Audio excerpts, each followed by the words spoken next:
Recording live from the E. Haley Memorial Studios, straight out of Elmont, Ontario, it's time for This Death Clock Has 60 Minutes, your one and only weekly Warmahordes news broadcast. It's 8 p.m. Wednesday night, the beers are cold, the news is fresh, and the death clock starts now.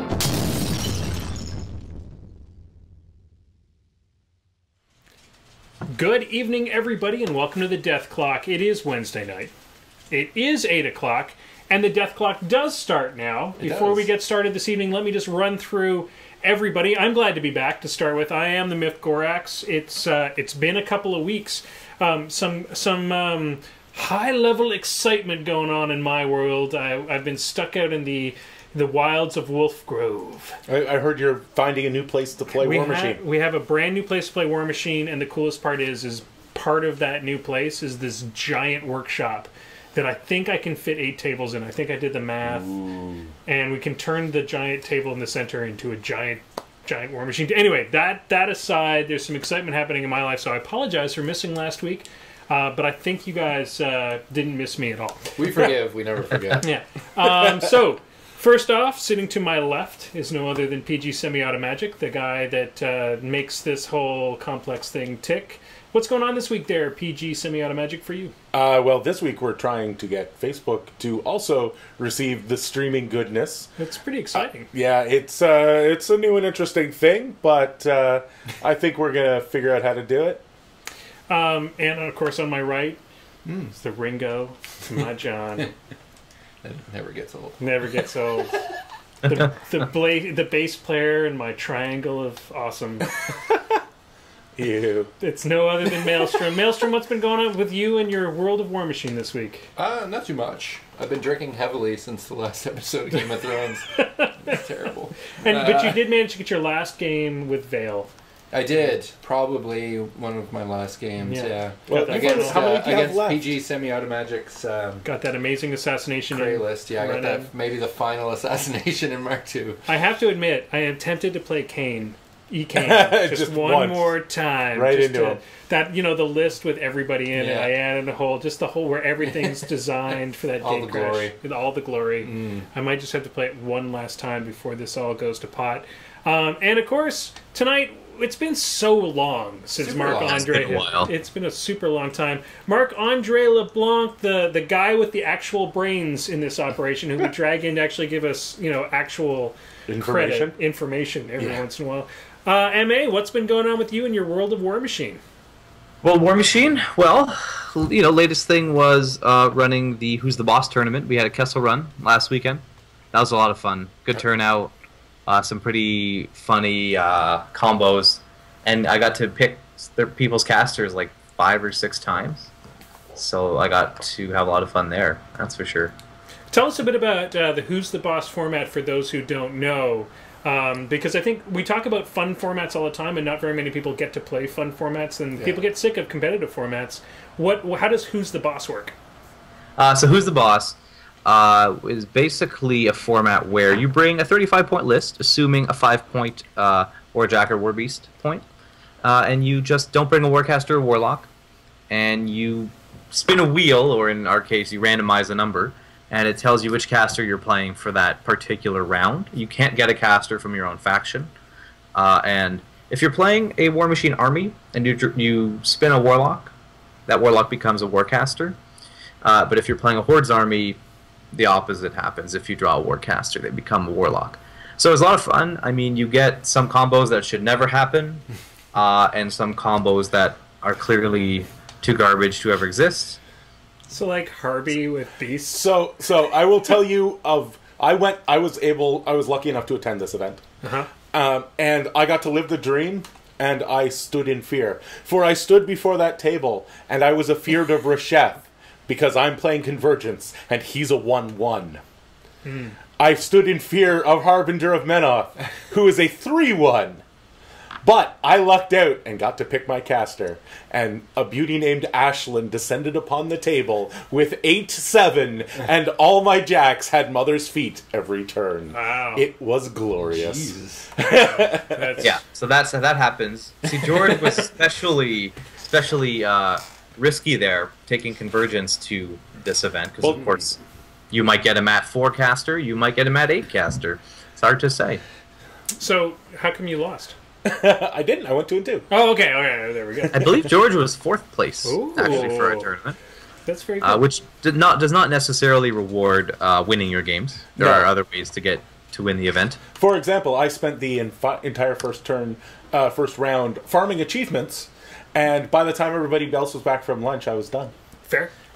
All right. Well, that's us. That's our week in War Machine, and I hope you all had good weeks. It's been a bit of a dry time for everybody. I think we're hearing a lot of people grumbling about how the lag between Mark II and Mark III was almost too long. That people are off playing some other games for a while. Here's the thing. Tonight what we're going to talk about when we get to the round table, we're going to talk about how to maximize that time. How to be ahead of the rest of the pack. But while everybody else is out playing with their balls, their guild balls, you could be ready. You can be like prepared and be for like a week. Before, while everybody else is reading stuff, you could be the best player in all War Machine. We'll get to that, but first we have the news, and this has actually been a relatively quiet week for news. Well, in the last couple of days, if you are just a War Machine player and not playing IKRPG or any of the other wonderful games Privateer Press is putting out, it's been a little bit quieter other than the obvious. Well, they hit us with a couple of those sort of storyline fluff insiders, and we've been like, there's still a couple of factions that haven't got insiders, so there's some people kind of on the edge of their seats. Let's talk about the insiders that happened this week first before we get into sort of the bombs that dropped. The first one would be the Mercs Insider, which you guys did report on forgot to report about last week. So let's talk a bit about the... We were just saving it because we didn't feel we had time to give it what it needed. So let's talk a bit about the Mercs Insider and what was sort of talked about. I think we all already knew that they were taking away the concept of basic micro-factions within Mercs. The contracts, The contracts within Mercs. Except for Cephalix. Except for Cephalix. They're still really picky. Yeah, they've got their little super picky perk, basically. They did talk a bit about Cephalix and some of the big changes in Cephalix. Some of the big blows, of course, were that they did announce that they were invalidating for Cephalix players a couple of things, well, 3 different things. Right after the release of Mobius, which, man, being a Merc player, being a Cephalix player, luckily I didn't buy into the Mobius boat, but there was some salt. So I'll comment first, and then we'll pass it over to you guys. I'm super excited about Cephalix. I was not nearly as bummed as some other people about losing a couple of models within the game. Because I didn't really use them. I run really, really Drudge and Monstrosity heavy, as everybody knows, and I don't really lose a lot of games with Cephalix. And a competitive level would be completely different, but from just a fun... I think Cephalix got really, really friggin' good, and everything I've read so far is pointing to really, really what super do you awesome. Think of the change to agitators? That kind of sucks. But it actually makes them easier to play. Yes. If that makes sense. One of the hardest things as a Cephalix player is understanding the getting your agitator where you need it to be to cover as much as you can to get that moment to work. And you forget to activate them, or they get stuck behind a bunch of other models or whatever, and it becomes a very difficult interaction. It actually, as far as activation is concerned, makes them a lot easier. As far as making drudges the best thing in the game, in the Cephalix game, a drudge bomb doing POW 19, I want to say, with an 11 for his mat was ridiculous. And I understand that they had to take, maybe it was a little bit too much for... That's definitely the way I felt when 2 drudges take out a heavy. It was 3. It was 3 drudges taking down. Yeah, and it wasn't a heavy. It was your Stormwall, and it was awesome. Didn't you do the same thing to my Blightbringer? I totally did. Son of a bitch. So maybe they were a bit overpowered. So that aside, I'm also kind of excited about Broadside Bart, some of the changes that have happened in him, and also because he does run Jax really, really well, that could be really, really cool. Some of the announcements have been really, really great. I think there's some bummers in all of that. The friendly faction announcements for Ian and Holt. Well, friendly faction is sort of their new thing. Yeah. They really want you to try and really think about your faction. Mm-hmm. The Merknar is I think they want to try and make that a thing of the past, where it's just all Mercs and a Signar caster. Mm-hmm. I think they're trying to really cut back on that. So the way they're doing that is they're incentivizing synergies with making things friendly faction. But I think it's about. I love Ryan. I love Ian and Holt, and I love playing them. Mm-hmm. And I think losing them from Signar is kind of a bummer. I do like the changes in Reinhold. Yes, super cool. Just pulling one thing from stealth, and this is interesting. It will actually have Signar people have to make a choice. Yeah, because now it's bring a Squire or do I bring a Reinhold? Which I think we needed. All right, let's send this over to Marc Andre. What's your impression of the changes in Merc so far, Marc Andre? Well, I mean, obviously, I'm a little disappointed with the change. I don't think there's an inherent value to playing faction pure. I come from games where. I remember I would play pretty diverse, let's say, pretty mongrel, and I got a lot of flack for that. This was back when I was a 12-year-old and getting shit on by guys in their 30s. So I may be a little biased in that way, but I don't think there's any inherent value in doing so. I think for your Ayana and Holt problem, I mean, you can still give them, Murdoch, make them friendly faction, and they do pretty much whatever you wanted them to do, but what we're sort of seeing is still kind of a nerf to a lot of the infantry and mercs, at least at a glance. Just what we're seeing, like Crow's Cutthroats losing poison across the board. Like that's a pretty big change, and yes, backstab is a lot more accessible now that you can move around. Reposition 5 is a strong ability, so we'll see. I think it's cool that they opened up the Commodore cannon to more casters. Yeah, that's going to be so cool, because I love that model. It's an amazing model. It's really powerful, and at least it is in Mark II, and I assume it will still be in Mark III. The jacks they've spoiled so far don't really do it for me, but we'll see.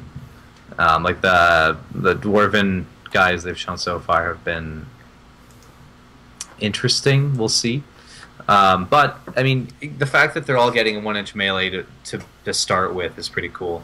And the Durgan card they showed us was he looks amazing. Yeah, I am really pumped about dwarves. Yeah, I have a very small dwarf force. I think I've made it up to 25 points with everything, and they just look like so much fun, especially the nice little guys with powerful attack that now get one free, or powerful attack on the gun. Anyway, whichever it is that gives them boosted hit and damage, and now they're automatically getting one free focus. Yeah. So that makes them kind of amazing. Super efficient for sure. Well, and I think that might be the cool thing about dwarves is that they get to run these jacks super. I mean, that's what we're seeing so far. Yeah. We'll see how it goes. Let's move on to the Menoth Insider dropped this week. So my problem is I play the only Menoth player I play against regularly is Chris Aubin, and that's like once a year. And then Becky plays Menoth every once in a while, but I wouldn't say she's a dedicated Menoth player. So for me, Menoth is kind of a mystery, if that makes sense. I know what Fiora's like. That's that's sort of my comment on Menoth. So it was very difficult for me as a non-Menoth player to get a good impression of how Menoth is breaking down. It sounds like they've lost a lot of the things that made them amazing, but then they gained a few little things to kind of make up for that. And it sounds like they're getting a lot more fire. Like, fire is going to be bigger with Menoth, but I don't want to comment too much on that. Let's go to somebody who has some sort of better foundation on the information. Marc Andre, what's your feelings on the Menoth Insider, and why is there a bit of a cry from the community right now? I think, the change to Choir was something that was going to happen. Change to Vassals, too, it clearly does sound like they took a bit of a hit, losing ancillary attack. Enliven, I believe, no longer lets you ignore free strikes when you move away. So, like, two models can charge you, and you're still taking damage from both of them effectively. Again, out of the unit, I mean. So I think that the loss of accuracy, like they've said they're bumping the mat on a lot of the heavies, but not the rat. So you're losing a bit of range proficiency there when you're saying, okay, your Reckoner is always going to be rat 5 now. Right. And no ancillary attack does change their playstyle quite a bit. Making Enliven worse is, in my opinion, a poor move because it was already pretty bad. Like, it was pretty easy to play around it. So to weaken it further, I mean, the buffs to the Menoth Jacks might be enough. I mean, the caster they spoiled, which was Sevi 2, he is insane. Probably, like, I have no doubt he will be top tier. Like, his field marshal is ridiculous. Our Legion player was looking at him and saying, oh, so Menoth Jacks no longer take damage from Angelii because they just ignore the armor-piercing attack. Yeah. So that's pretty strong. So, like, it's all... We'll see how it shakes out. Well, I think this is part of the lesson that we're trying to pass on to everybody. As you get angry about your changes, remember what is changing are the things that had become so ingrained in us that it's all we used. So things like Ayan and Holt is a great example. Well, Ayan and Holt started showing up in like 90% of the Signar armies that involved range attacks. These are the things that are changing. So when you get angry about something that you've embraced as your only solution to stuff, it's forcing... I mean, you can comment on this more, Marc-Andre, but it's forcing us to look at the field again. It is. I think Ayan and Holt was one of more of those, like, fixer units in the sense that Signar's damage output as a whole was perhaps not always as high as in other factions. Yeah.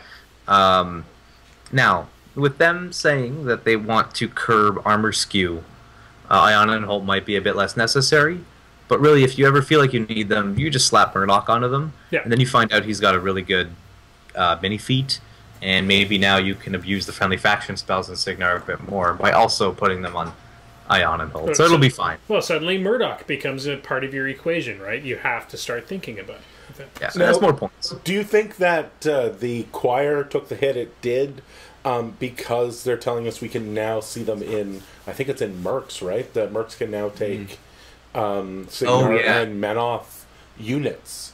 So that means that suddenly choir buffing Jacks, they had to balance it against not just the Menoth Jacks, but against maybe getting that same buff on, a Gordston, the great big guy with the guns. Sorry, I think you need to go into more detail. What are you talking about? They said that you could take Menoth units in Signar? Yeah, you're going to be... I don't have it in front of me. Choir specifically. But there are some units that you'll be able to take from Menoth and... Interesting. And Signar.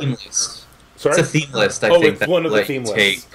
Like one unit of choir or something like that, maybe. I don't actually know where that was said, but if true, it's funny because Merc Warjacks are pretty similar stat-wise to Protectorate Warjacks. It's just that currently Protectorate Warjacks have access to all these crazy abilities. I think that honestly the change to the accuracy thing was more so that they would not be as crazy with range. Like Power Up is already going to make ranged Warjacks stronger. Power Up Rate of Fire 3. They didn't need the +2. Yeah, the Redeemer. Yeah, so like they're shutting down ancillary attack, and also they're getting rid of the accuracy buff at range. I think that's more telling that they want to keep the shooting game perhaps toned down compared to what it could be. That's my guess.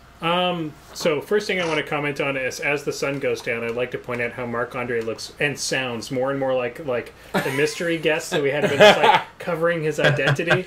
Like, I don't want you to know who I am, but I play Crix.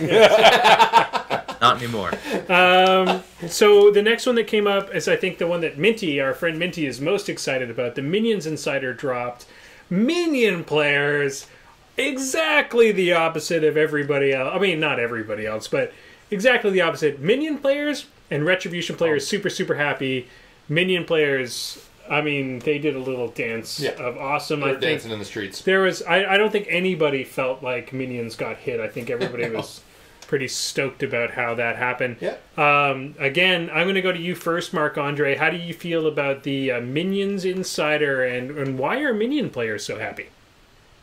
I don't know that they are. I mean, the Gatorman posse took a pretty big hit. Like, they went down in down in accuracy effectively. Their bloodthirst is no longer innate. It's a prayer.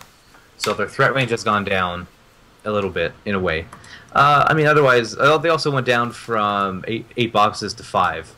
So I would not... If I was the kind of guy who owned 2, 3, or maybe 8 Gatorman posse units, like some do, I would not be ecstatic. But they're still probably going to be in most Gatorman lists. It's just that now you're going to be taking probably a couple Rastlers because of the Rage Animus. Like, that's way too good. Now you figure if Rask stays the same with Rage, it's a +6 onto damage rolls on whatever beast you slap that on. So your armor cracking shenanigans will probably be taken care of. It's a pretty big swing. Do you think the addition of being able to take the pigs and gators together is going to bolster the faction in a faction that so many shall we say purists exist in, where they just want to play pigs or just want to play gators? Well, it's definitely a faction that could use some bolstering. I think... I mean, they're still going to be curbing the War Beasts. I think the biggest thing is going to be access to solos, which for some reason was so, like, curbed in Mark II. Mm-hmm. Like, a lot of those solos worked for Signar, worked for Trolls, but did not work for Minions, for Blindwater, or whatever. So, like, that's going to be cool. I think that's some vindication there for those guys. Caliban looks really cool. They finally fixed his Heartstopper weapon, allowing you to turn the model you just killed. It'll be interesting to see if they have access to Farstrike, although that will probably make Caliban a little too strong. You know, him having a 14-inch range arc node. That's probably a bit too good. But overall, I'll be pretty excited, especially being able to take some of the lessers. Maybe they might also work well with Caliban. So we'll have to see if Rask and like Barnabas and those guys are still similar.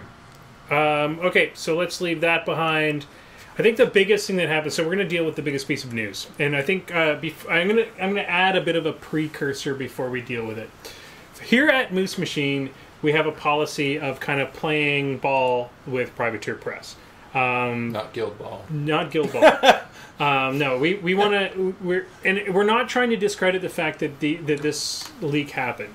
And I think we all knew it was going to happen at one point or another. There was enough people with the information out there that somebody was going to get silly with it at one point or another. Now, what we will say is, I want to precurse this by, this is Privateer Press's IP, and if they chose to not have that information in the public, we as creators of content have to agree with them, and that is why we're not going to deal with the leak openly. Yeah, we're not going to deal with any specifics on any cards. So, that being said, big giant thing happened this week where all the cards went out on, as far as, or some version of the cards went out on a particular site. They've been taken down. A couple of different sites. Now, most have been taken down. Yeah, most of the, shall we say, easily accessible sources have been burned. One of the most interesting things that I've seen about this is that the primary thread about this on a message board that traditionally never plays ball was burned. Yeah. And that is such a rarity as to make it notable. Just because there is so much different stuff shared on a place like that that is that anonymous, it just, having a thread burned is almost impossible to do. Yeah, it's a weird thing. So let's go to Marc-Andre, get his overall feelings on the situation. Was this going to be inevitable, and how do you feel about the leak? Are these the final? Like, are these the cards, or can we expect changes? I think it's almost for sure that those are the final cards. There are, some typos and things like that, and without going into specifics, the state of the files lets you kind of figure out like where they came from a little bit, but like they're dated like to very recently, and like there's annotations and what have you. So like it would surprise me. Like by now, like, it's clear that whenever those leaked rules went out, the like play testing part was done. Yeah, they were proofreading, they were printing.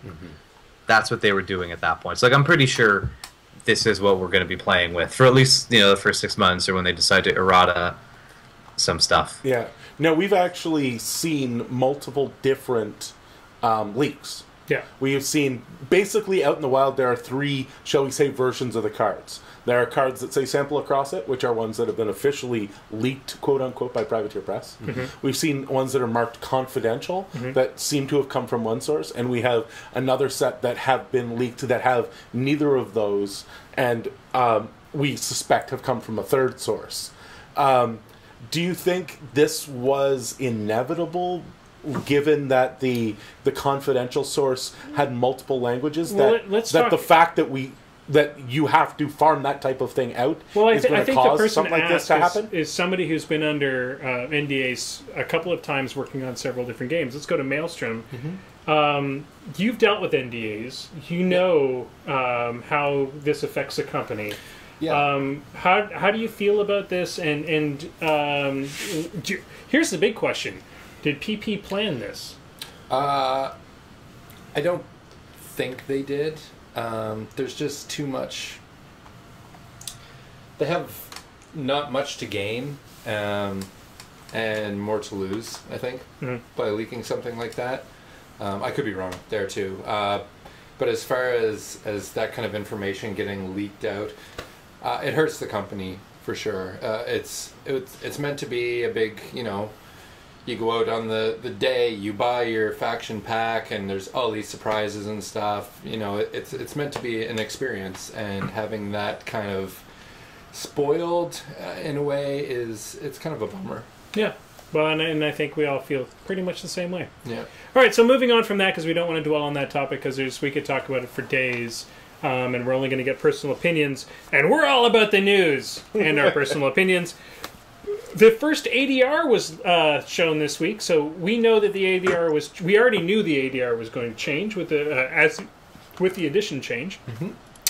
Let's talk a bit about the new ADR. There's a couple other little things that we have to mention about that, right? Okay. The fact that no longer will casters just automatically be added. Right, so... Yeah. Right? We are now looking at true, I think it's 4 casters per faction. None of this... When a new caster gets released during ADR. It shows up on the ADR. Only during the tournament that's wherever it's been released, it'll be on the ADR. But what that means is we don't have this problem of one faction having 5 things to pick from, another faction having 4, that kind of thing is going to disappear. Also, it also means if you have a horribly broken caster that's released, you don't have this really awkward thing where suddenly you have this amazing caster on ADR, giving them all the bonuses.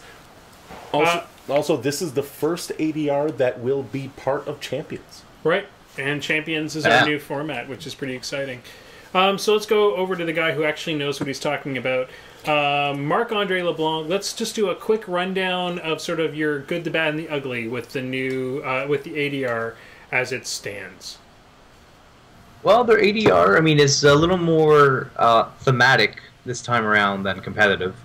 They're saying it's back to basics. So we're seeing every caster's prime caster along with their battle box caster, with the exception of, Convergence and Red, obviously. So it's very, it's very fluffy, very, like they want to portray this as sort of like a fresh slate, clean slate. So I'm just looking up the casters right now here. Well, first, here we go. Is that the? It is the 19th. So, yeah, I've got it here. Okay, so we're seeing. Haley 1, Kane 1, Maddox, Striker 1. Just looking at a quick glance. We've seen the battle box casters because they were spoiled in the no quarter. Right. They are pretty much all good. They're all very strong. So I think they're all going to be viable choices. We don't, they've said it's going to be 40 points of specialists. For masters, and champions will just be limited to those. I think overall, every faction is going to have a good shot because their battle box casters are all quite strong. And if they kept the other casters on there similarly powerful, I think everyone's going to have a good shot at taking this one home. Do you think in the Champions format, somebody like Convergence, who has the, shall we say, non-basic casters, are they going to have sort of a bonus? Whereas you in all the others, you've got one, shall we say, late Mark II caster, or beginning of Mark III in this case. Whereas Convergence, you have 4 late Mark II casters showing up there. I think the rebalance from Mark II to Mark III should help compensate for that. Mm-hmm. I think they're all, if their goal really is to have everyone on a more or less even power level, just because you can't take Haley 2 in Signar won't mean that your champions roster won't be strong. I think everyone's going to have a good shot, and because they have no. There's no reason now that these other Prime casters, since now to like a new player, they'll have no significance as being new. Mm-hmm. That they won't necessarily need to be simplified or like weaker than some of the other editions. I think I think the options are there. So if you had to pick one of these sets of ADR casters to play, which one is it? Nothing else to do with the faction. Just looking at these casters in a vacuum. Which one gets your vote? The Denny one they have spoiled to us is still insanely good. And Bainwich Agathea is pretty good. Without having seen all of the factions, I'd probably throw my vote in for Crix. But that's just because that Denny 1 gun line is going to be crazy. Yeah. Absolutely fair. That new Denny resculpt, too. Real nice. It's true. I'm Mercs all the way, so I think they're just gonna be too good. Texas is just too amazing. It's just, all right, so we're gonna move right along from the new ADR. Talking about Primecast. We all listened to the Primecast, right? Yep. Unfortunately, I listened to it when it came out. Yeah, the entire thing from beginning to end. Yep. Totally. Memorized. Yeah, totally. Me too. Yeah. It may have been. Am I literally the only one? No offense. No. Let's just first off, the Primecast came out and it was about storyline. It's all about where things went after Mark. So 80% of people went next. Yeah. Well, yeah, because it wasn't going to contain all the spoilers in the world. But it did hint to some cool stuff. The problem I had was it was kind of really... No offense to my buddies over at PP, but it was kind of rambly. It was like, and then this happened. Yeah, but that's their time to get rambly. That's true. That's true. The one time you're going to get rambly, it's going to have to be about fluff. All right, so George, because you're the one that listened to all of it, let's talk a bit about fluff. Because you are a fluff guy. Yes. You're a fluffer. And you... You really enjoy that kind of thing. I do. Yeah. Because I play Convergence, yeah, right? Totally. Because if I'm going to learn fluffing, I'm going to learn fluffing with cock, right? Yeah, totally. Because cock fluffing is there's just really the no stuff money to do. There's right? no money in any of the other exactly. So, tell me a bit about the changes and how you feel about them. Or where we're going, I mean, with the storyline. They talked about the jump, right? Mm-hmm. Because we're getting this 2 years into the future. We're getting sort of there was a wrap up of a bunch of storylines in the old book. Mm-hmm. There's going to be a bunch of the new storylines starting in the new book, which just came out today, I want to say, or yesterday. We just had that happening, and I really think that it's a good amount that they've picked. Because it lets you sort of finish up some of the wars without being too draggy. Mm-hmm. It let them make that new little land for trolls. It let them let the Scorn push in, not just be stuck at the border of Ios. All that kind of fun stuff. I enjoyed it. Well, I enjoyed learning about the fluff. Well, they talked a bit about the fact that they're opening the world up, which is opening up to the new faction. We can now start surmising what the new faction's going to be. Nobody's for sure. I still hope it's Orgoth. I don't know if it's Orgoth. It's there's a bunch of people trying to figure out what the new faction is going to be. I mean, we can go around the room, figure it out. I hope it's Orgoth because I'm hoping for some sort of demon control style game. That would be super cool. Something like, where COC was a different style of focus management, this will be a different style of fury management. That's kind of what I'm hoping for. We'll see. Because I like it when they break the system in a way that forces me to think differently against an opponent and with a new faction. And I'm hoping that's where that goes. So we've all talked about what we hope the new faction is going to be. I think we've gone around this round table once. But that's the cool thing about breaking that boundary, about giving that new world of exploration. The zoo are the southern peoples. And what's their fluff? They're the fishy people. We don't have a lot of fluff about them yet. That's where Croak Raiders and the Croak Hunter and all those guys come from. Sweet. So maybe Totem Hunter, I think, is zoo as well. Maybe giant stumpy dinosaurs. Giant stumpy dinosaurs would be really cool. Yeah. All right. So moving right on from the Primecast, today is the day that Blood of Kings was released. I am actually one book back. I bought the last book, the finish up book, the Dragon Father, where he's burning the train. Wrath of the Dragon. That's the word I was looking for. I was wondering how long. Bought it. The only problem is I've been kind of in the midst of this really stressful thing, which involves like when you go to bed, instead of reading for half an hour, I now sleep or I obsess about numbers. So I haven't read it, or I'm about like 5 pages into it. But apparently, Blood of Kings. We're going to find out what happens. Like, the end of, like, a friggin' 20-year plot line is coming. That's crazy. Yeah, I'm really stoked to read it. I have it maybe on the device in front of me. I just haven't opened it up. So, yeah, if you are tuning in today, it is time to go download your Blood of Kings, and then you can, next week, we'll talk about it, because I think I'm probably just going to skip Wrath of the Dragon Father. I'll go back to you on a plane sometime, but I'll probably skip just to find out how the plot line ends. What happened to Karchev? Look what happened to Karchev. That's all I care about. It's what happened to Karchev. I obsess about Karchev. Yeah, what did happen to Karchev? Do we know? Nope, not yet. No, last we heard he was running from a burning building. Strapped to Strakov or somebody? I don't remember. Strapped to half a jack. All right, so finally, there's two more things we're going to talk about in the news. PP has released their own signature fat mats. We've seen little glimpses of them on the preview of Mark III.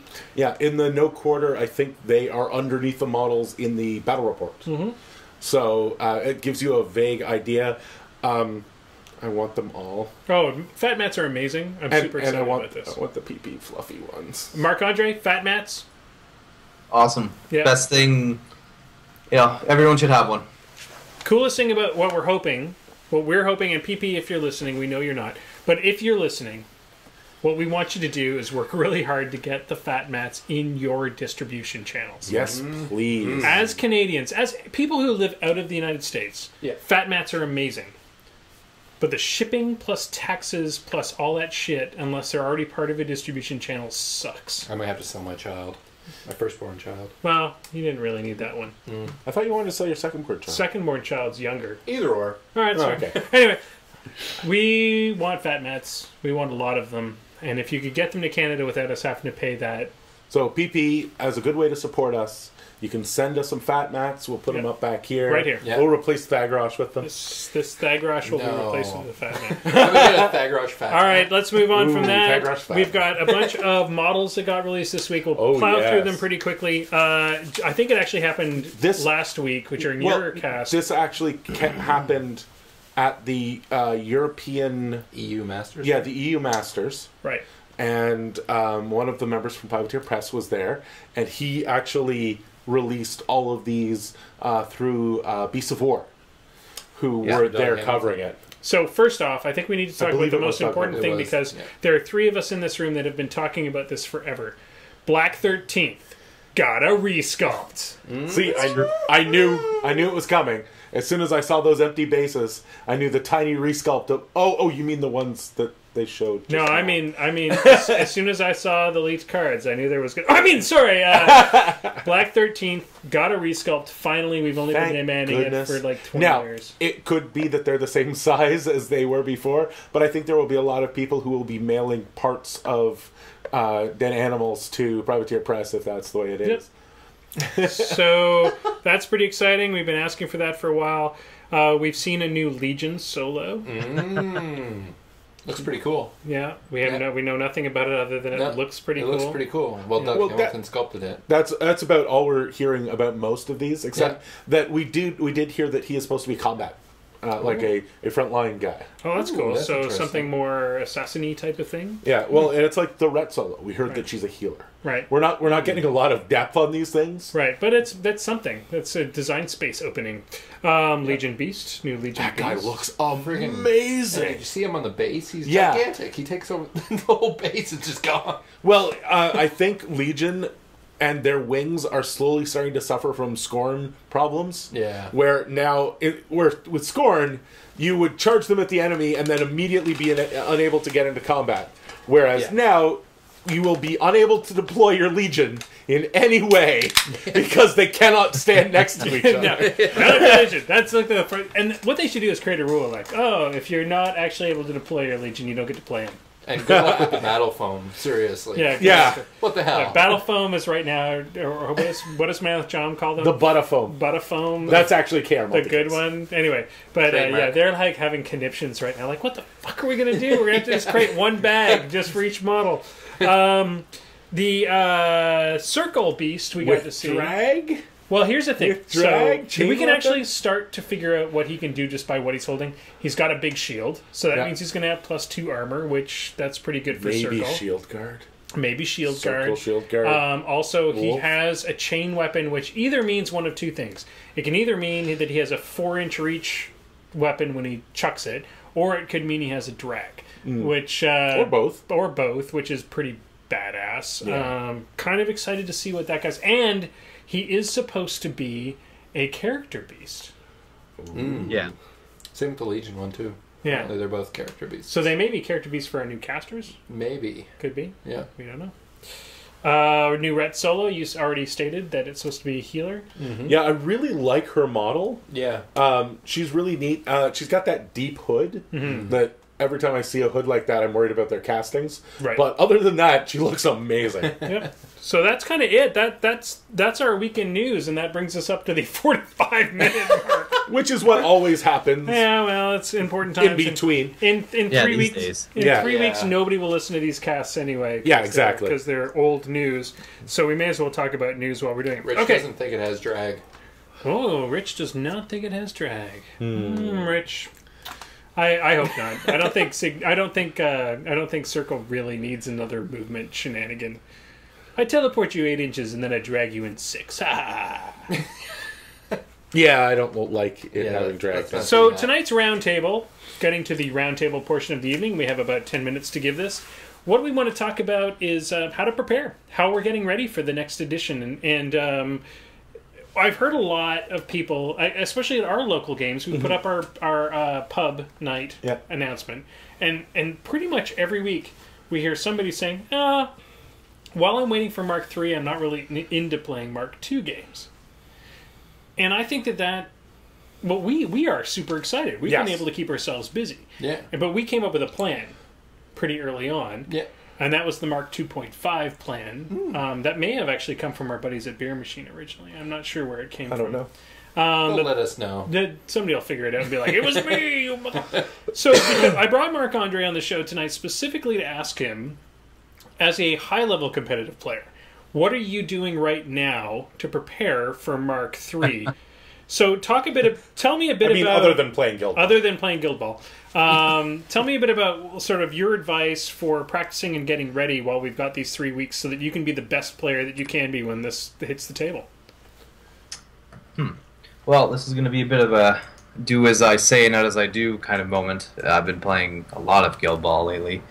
I haven't actually played War Machine since the Sioux, but the way to go, I think, is going to familiarize yourself with pre-measuring. Like, if you can play games where that's sort of where you just agree with your opponent that, hey, we'll just try it this way, and just to see that it's not going to be the end of the world like some have predicted, and that it's not going to turn you into a godlike War Machine player like some others have predicted. It's really just something everyone's going to incorporate into how they play the game, It's going to make things better in a lot of ways. At first, there's going to be a learning curve because your opponent's going to go, "Ha, I'm right out of your melee threat," and know it for sure, and you're not going to know how to react to that. Like that's good. That's I think one of the biggest adjustments. Yeah.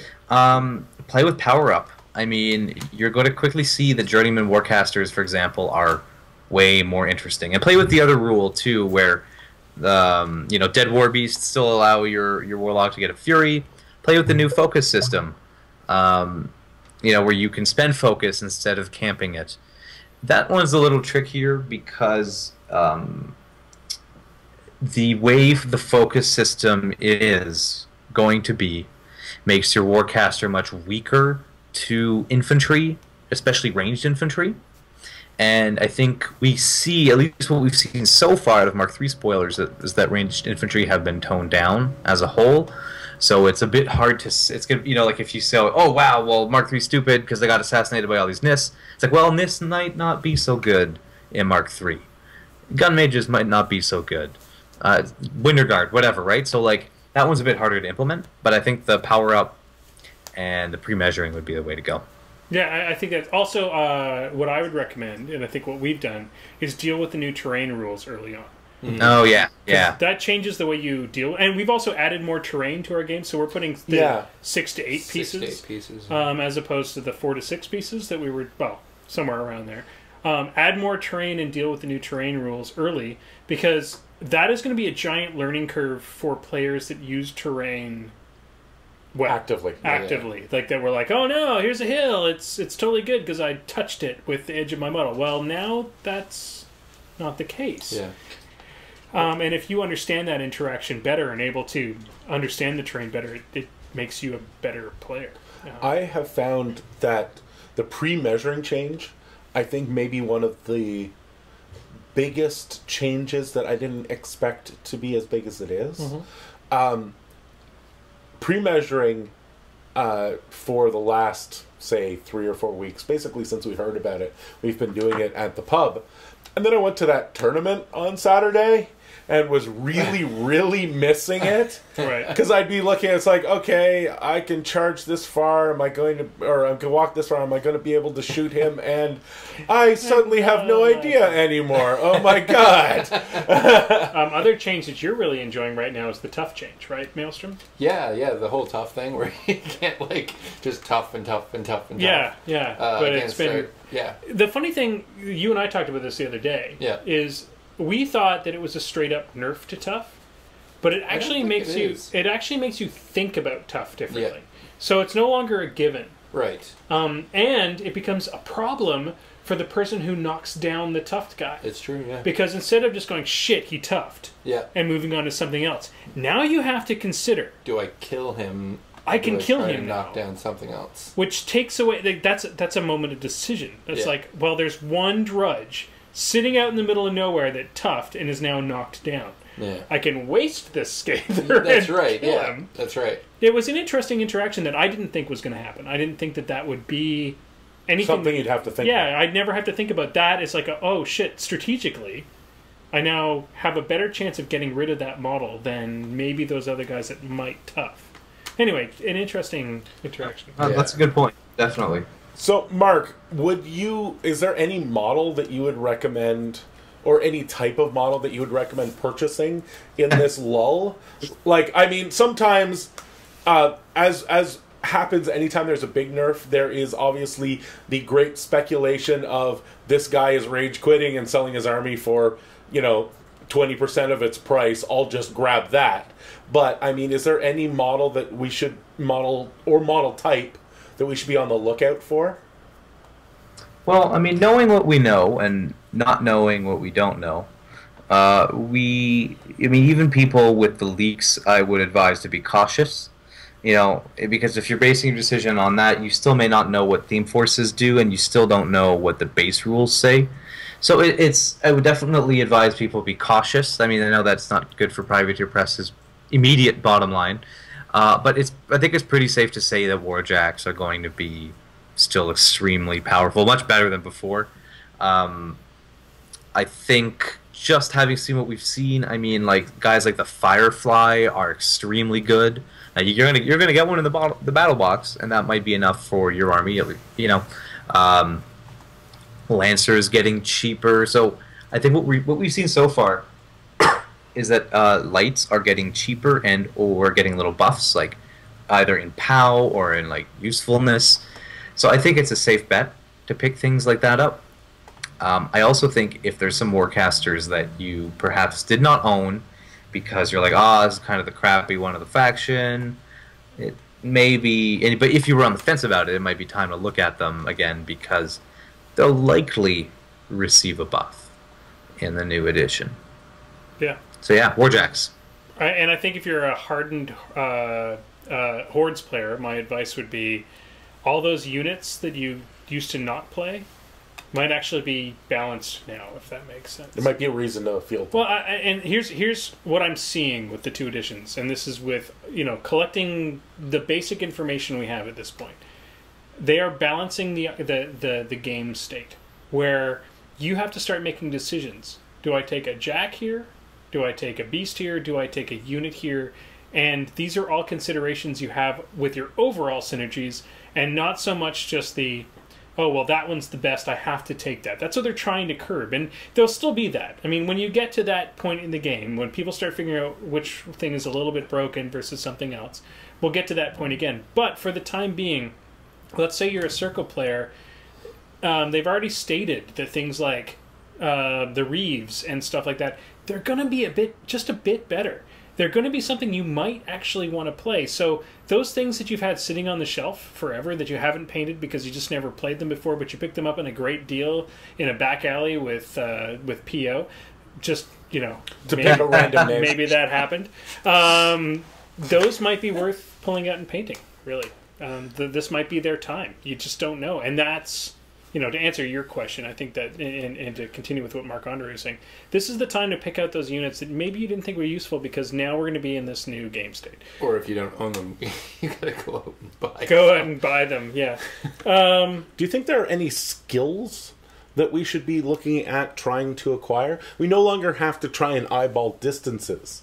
But do you think there's anything else that would be really sort of useful, coordination, hand-eye coordination on the table, or unpacking of models or stuff like that are something like maybe you could practice?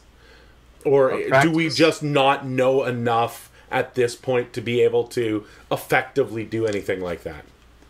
I think you should still practice your eyeballing because it will save you time on your clock.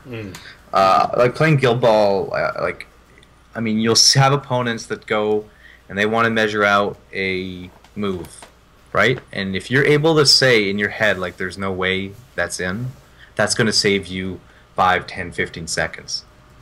And that adds up with activations, and I'm sure the same will be true for War Machine.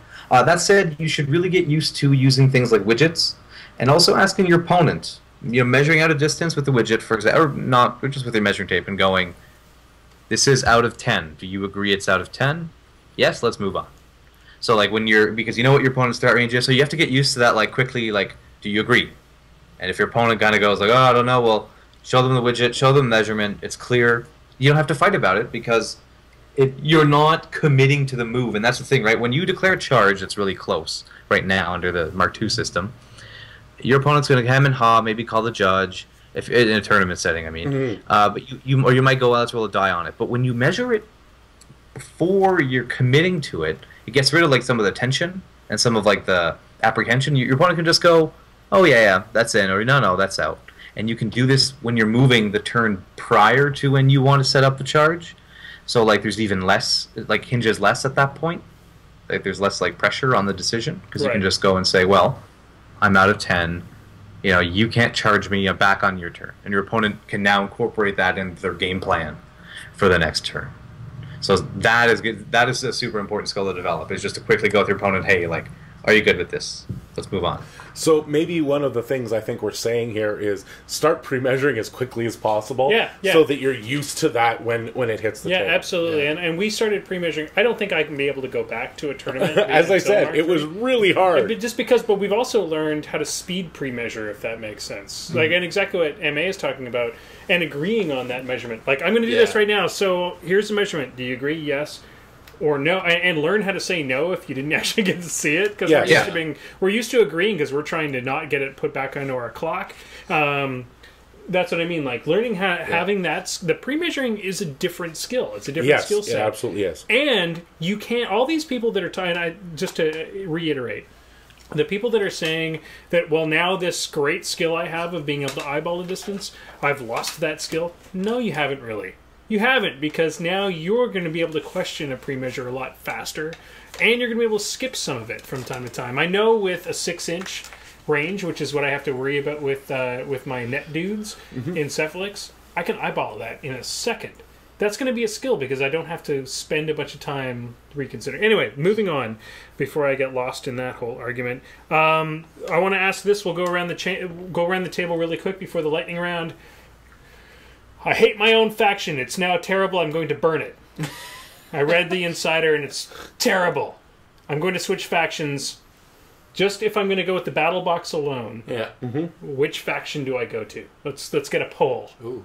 We've seen all the boxes. We've seen all the battle boxes. Which battle box do you pick? Hey, it's even in the latest No Quarter, which I believe comes out today. Yes. So we even know the cards for those ones. We can speak to those. Which battle box do you go with? You're going to go Legion, aren't you? Probably. No, I can't. I have to burn it. I'm really mad. Because you're Legion. I'm going to go... Jesus, I don't know. I've heard Kador one's really good. Kador one's really good. He's going to go with Kador. I've already burned all my circle. I'm done. I'm going Troll. Oh, you're going Troll. Going Troll. I'm going to go and axe some people to the face. I've all got 2-inch reach now. I think Aggie would beat me up if I didn't pick Aggie, so I'm going to have to go with the Crix battle box. With the Crix battle box. Over to Marc Andre. You just burned your Signar. They suck now. What are you going to go with? Signar. Sorry, that battle box is too good. What makes that battle box so good?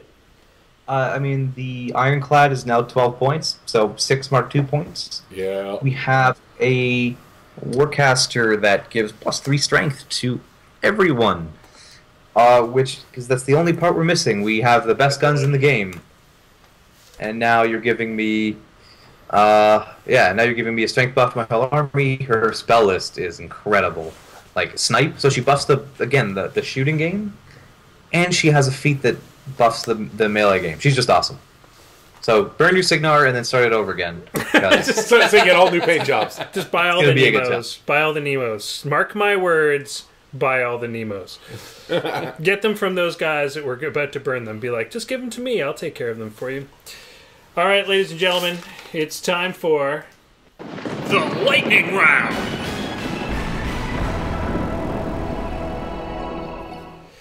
The lightning round are the 10 most difficult questions in War Machine. Unfortunately, Marc Andre is no longer our reigning champion. Yes. He has been dethroned. Woo! Because it's been so long since he's been on. There's been like practiced people that have shown up. Yeah, Banky was on there. Yeah, Banky. One of these days, what we really wanted to do at the SOO that nobody knows about is we planned on doing a live lightning round. We had buttons, and we never got a chance just because we were so busy. But someday there will be a live lightning round, and it basically will come down. There's 4 top lightning round people. Yeah. That we're excited to get on, and Marc Andre is one of them. So, ladies and gentlemen, you have to go back to your Mark II rules. Ignore all the spoilers you've had because these are Mark II questions, but I tried to stick to things that should stay the same.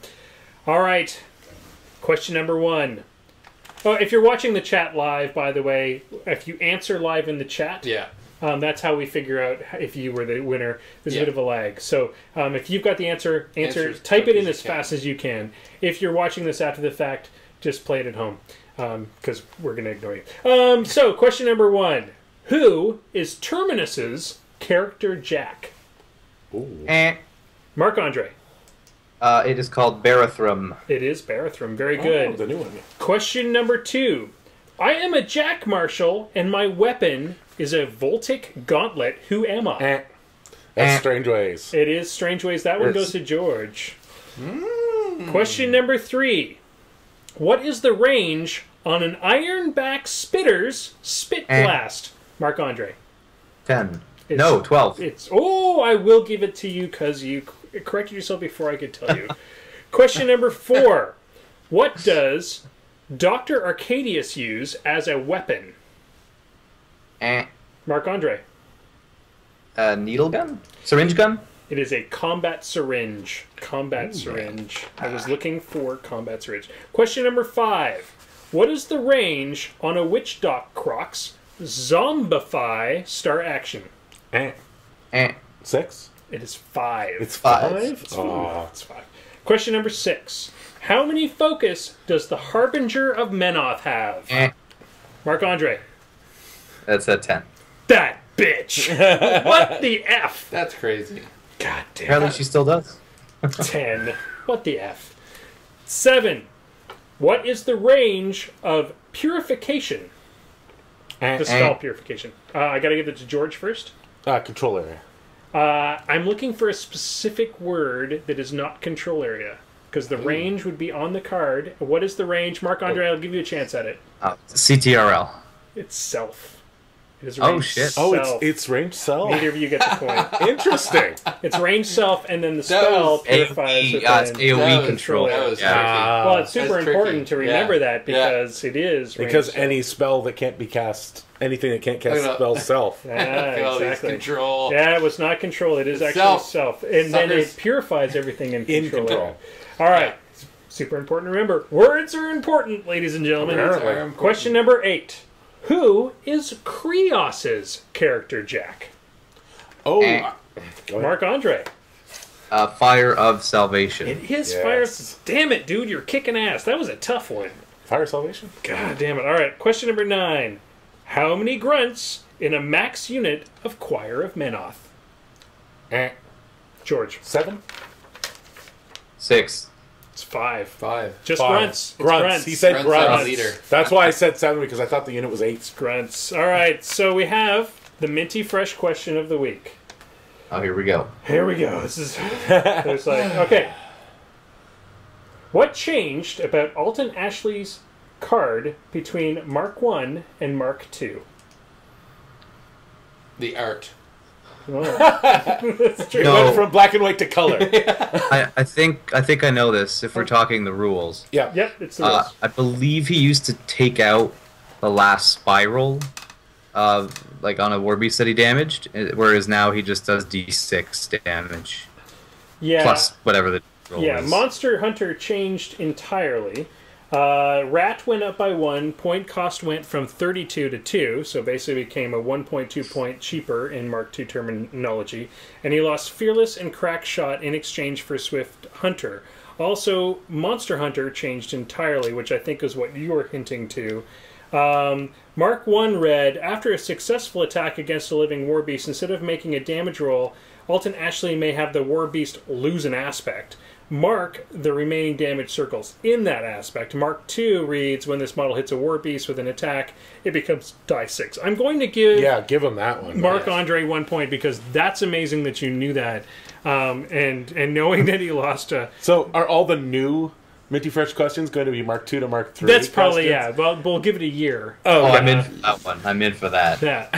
some of us will actually know those.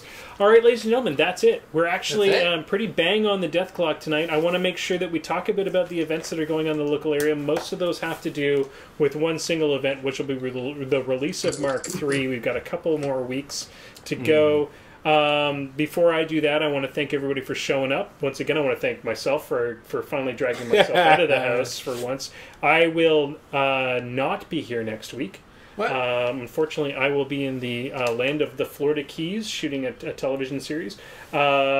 Maelstrom, you will be taking over to be host next week, I think. Awesome. Somebody's got to keep G Nice. from just talking through the whole cast. Oh, yeah. True, true It's enough. true. All right, thank you, Marc-Andre, for helping us out tonight. Thanks, and Mark. Thank you for having me. giving us some actual insight, not just us meandering on about the things we think we know. PG Semi-Automagic. What events have we got going on in our area this week? Well, I want to shout out to a couple that aren't in our area. There's 2 more World Ender Invitationals coming up. One on June 4th and one on June 11th. You poor little buggers. That is I think literally the last time that anybody is going to run a Mark II event. It's over. Because I guess the midnight on the 11th or on the beginning of the 12th, whichever way you slice it, we're going to see all that stuff drop. Yep. Locally, our next one is actually a what we call the This Is Warmahordes. It will be the first time we will have all the Mark III rules. Yep. It's not a Mark III release event. It's just a 35-point come out and have fun. Right. But it will be using the Mark III rules, assuming that everybody can get their hands on them. After that, there is a bunch of stuff coming up for the release week and weekend. So the first thing that's happening is that one of our local stores, Wizards Tower, has graciously given us an employee with no sense of timing to come in and run a battle box event at midnight. So badass. So 12:01, there will be a giant stack of battle boxes. Everybody will get the battle box they've pre-ordered. You'll have an hour to put it together.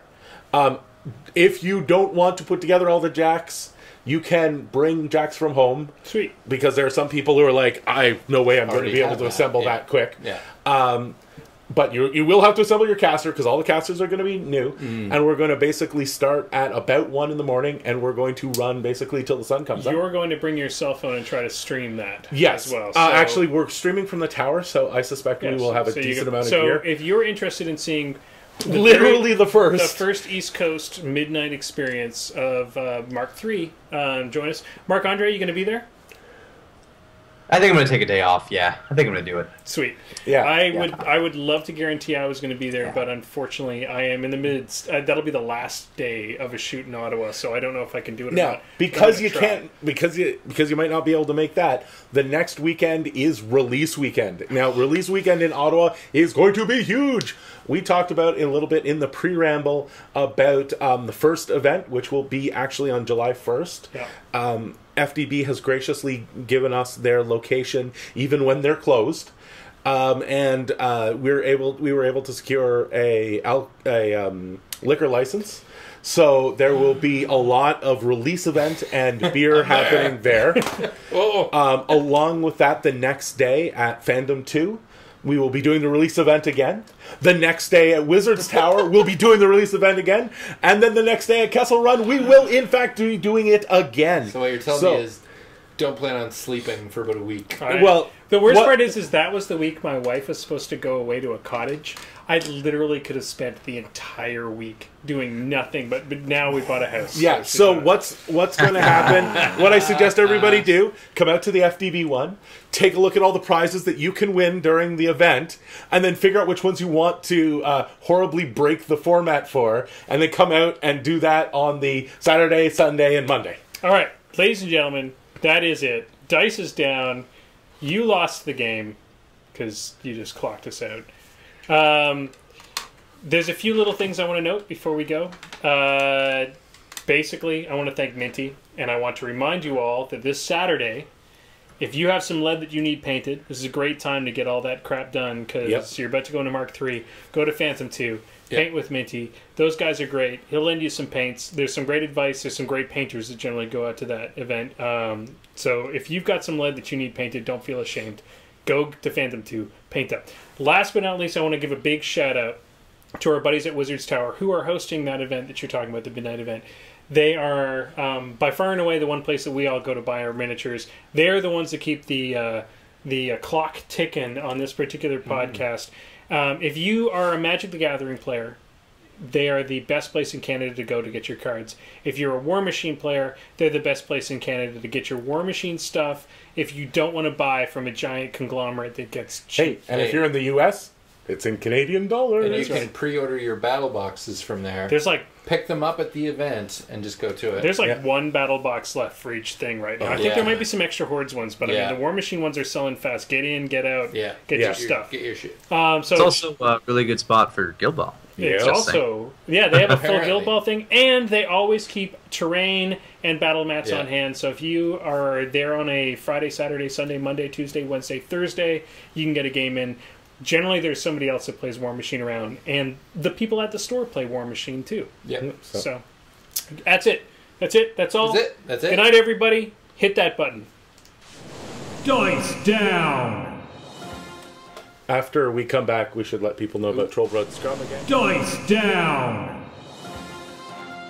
Moose Machine and This Death Clock Has 60 Minutes is a proud part of the Muse on Minis network.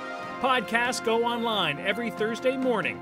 You can watch the show live every Wednesday night at 8 p.m. Eastern on Twitch and keep in touch with us on our Facebook page.